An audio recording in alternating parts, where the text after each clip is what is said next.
नमस्कार, मैं रंजना कहानियों के संसार से निकाल के लाई हूँ रूसी लेखक लियो टॉलस्टॉय की कहानी तीन संत। यदि कहानी पसंद आए तो मेरे चैनल को लाइक, शेयर और सब्सक्राइब करें।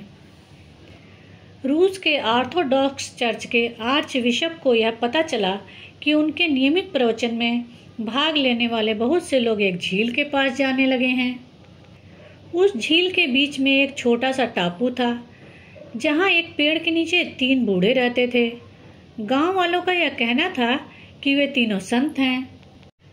आर्च बिशप को यह बात बहुत नागवार गुजरी, क्योंकि ईसाई धर्म में संत केवल उन्हें ही माना जाता है जिन्हें वेटिकन द्वारा विधिवत संत घोषित किया गया हो।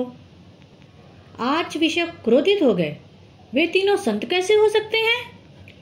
मैंने सालों से किसी को संतत्व की पदवी के लिए अनुशंसित नहीं किया है। वे कौन हैं और कहां से आए हैं? लेकिन आम लोग उन तीनों के दर्शनों के लिए जाते रहे और चर्च में आने वालों की तादाद कम होती गई। अंततः आर्च बिशप ने यह तय किया कि वह उन तीनों को देखने के लिए जाएंगे। वह नाव में बैठकर टापू की ओर गए। वे तीनों वहां मिल गए। वे बेहद साधारण, अनपढ़ और निष्कपट देहातियों जैसे थे। दूसरी ओर आर्च बिशप बहुत शक्तिशाली व्यक्ति थे। रूस के जार के बाद उस क्षेत्र का सबसे महत्वपूर्ण आदमी वह थे। उन तीनों को देखकर वे खींच उठे। तुम्हें संत किसने बनाया? बिशप ने पूछा। वे तीनों एक दूसरे का मुंह देखने लगे। उनमें से एक ने कहा, किसी ने नहीं। हम लोग तो खुद को संत ही नहीं मानते। हम तो केवल साधारण मनुष्य हैं। तो फिर तुम लोगों को देखने के लिए इतने सारे लोग क्यों आ रहे हैं? वे बोले। यह तो आप उन्हीं से पूछिए। क्या तुम लोगों को चर्च की आधिकारिक प्रार्थना आती है? आर्च बिशप ने पूछा।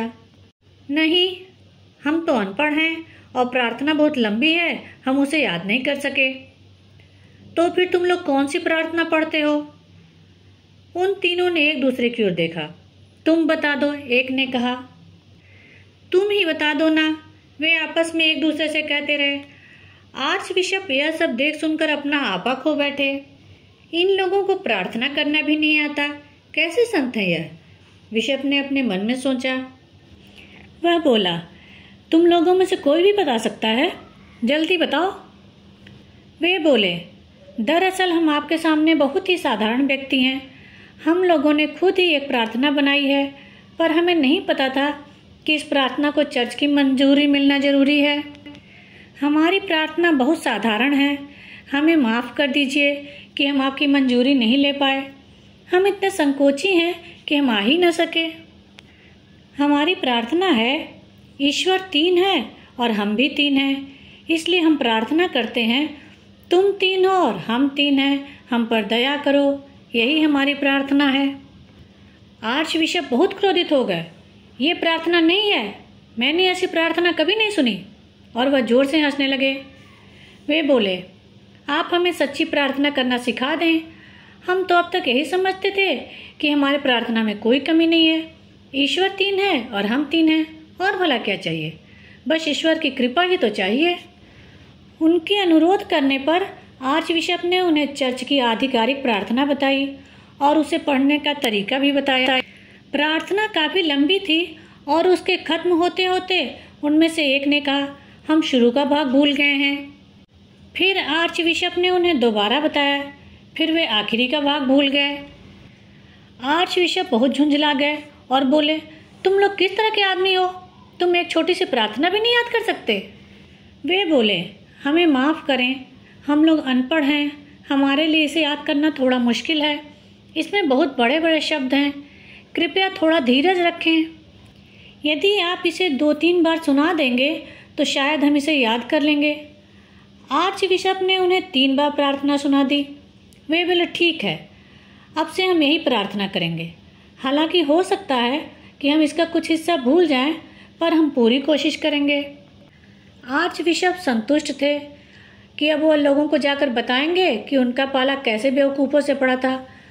उन्होंने मन ही मन सोचा, अब लोगों को जाकर बताऊंगा कि वे जिन्हें संत कहते हैं उन्हें तो धर्म का क ख ग भी नहीं पता और वे ऐसे जाहिलों के दर्शन करने जाते हैं। यही सोचते हुए वे नाव में जाकर बैठ गए। नाव चलने लगी और अभी झील में आधे रास्ते पर ही थी कि उन्होंने पीछे मुड़कर देखा। वे तीनों पुकार रहे थे। बिशप ने देखा कि वे तीनों गहरे पानी पर भागते हुए नाव की तरफ आ रहे थे। उन्हें अपनी आंखों पर यकीन नहीं हुआ। वे लोग पानी पर भागते हुए आए और नाव के पास आकर पानी में खड़े हो गए। बोले, माफ़ कीजिए, हमने आपको कष्ट दिया। कृपया चर्च की प्रार्थना एक बार और दोहरा दें, हम कुछ भूल गए हैं। आर्च बिशप ने कहा, तुम लोग अपनी ही प्रार्थना पढ़ो। मैंने तुम्हें जो कुछ ही बताया है उस पर ध्यान मत दो। मुझे माफ़ कर दो, मैं बहुत दम्भी हूँ। मैं तुम्हारी सरलता और पवित्रता को छू भी नहीं सकता। जाओ, लौट जाओ। लेकिन वे अड़े रहे। नहीं, ऐसा मत कहिए। आप इतनी दूर से हमारे लिए आए हैं, बस एक बार और दोहरा दें। हम लोग भूलने लगे हैं, पर इस बार कोशिश करेंगे और इसे अच्छे से याद कर लेंगे। लेकिन आर्च बिशप ने कहा, नहीं भाइयों, मैं सारी जिंदगी यही प्रार्थना को पढ़ता रहा, पर ईश्वर ने उसे कभी नहीं सुना।